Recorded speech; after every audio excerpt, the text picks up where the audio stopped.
Hello, I'm Susan Douglas, and I'm going to talk to you about creating an inclusive learning environment.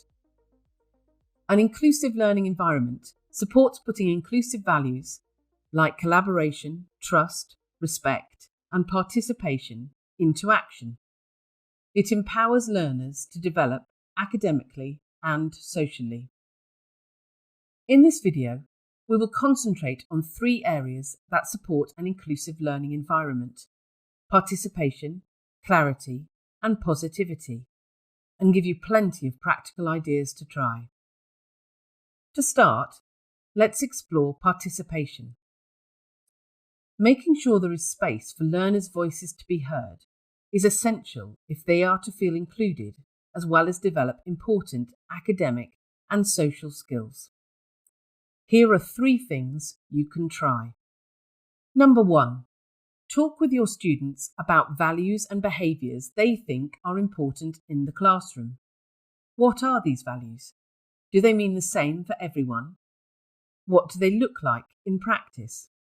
One idea is to use these questions to make a class agreement showing behaviours the class expects from everyone, including you. Try starting the class off in groups to discuss their ideas before collecting them together, keeping the final version to 5 or 6 points, and using positive language. Do this, rather than don't do this. Put it on the wall for everyone to see and use it. Number 2, use different groups for learning. Not everyone feels comfortable sharing ideas in front of the whole class. Try using pairs or threes and larger groups of between 4 and 6, as well as whole group discussions. One really useful model is to try think, pair, share. Allow individual thinking time first, ask learners to share their thoughts in a pair, then join 2 pairs together for further discussion. Number 3, share responsibility with your learners running the classroom. What can they do to help that also takes pressure off you? One thing to try here is 3 before me. Ask learners to think about 3 things they can do to get help before they ask you. For example, thinking on their own first, then asking a friend, then using their book or other information in the classroom. You can also think about involving students in giving out and collecting books and equipment, cleaning boards and making sure the classroom is tidy at the end of each lesson.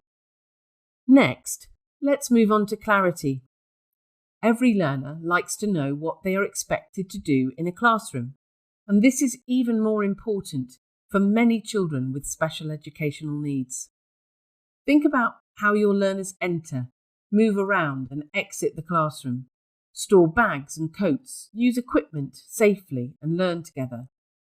What helpful routines can you establish together so that learners are clear about what's expected of them? Also, you might want to think about mess. Most learners will benefit from a tidy classroom, but it can be especially important for learners with special educational needs. Why not involve some learners to help you sort things out and create an environment that might really suit them? You can also go one step further when thinking about mess. For example, as well as making sure your classroom is tidy, look at the materials you produce. Are they as clear and well spaced as they could be? Also, notice how much you are talking in the classroom.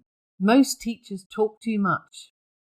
In particular, giving instructions one at a time is the best way to make sure everyone in your class can follow them. And lastly, think about noise level. What's a comfortable level for all learners to learn in and for you to think in? Remember, you may have learners who find loud noise very difficult. And finally, let's talk about positivity. We know that managing learners' behaviour positively is an effective way of developing good relationships for learning. There is a lot written about this topic, so we will mention just 2 things we have found useful with older learners. First, try saying what you do want learners to do, rather than what you want them to stop doing. Put yourself in their shoes and how many times they might hear, "Don't do X or Y" every day. Second, try saying thank you to each learner whenever they do something that's helpful or positive. Saying thank you so much may feel strange to you, but it's a tiny thing that can make a big difference to classroom positivity.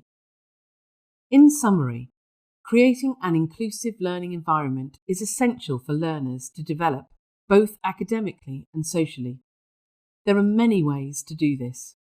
Thinking about participation, clarity, and positivity are 3 useful starting points. And our top tip for this section? Teach and model how you want students to work together in your learning environment. Think of it like English grammar. You don't expect your learners to know it, so you teach and model it until they understand it and can use it.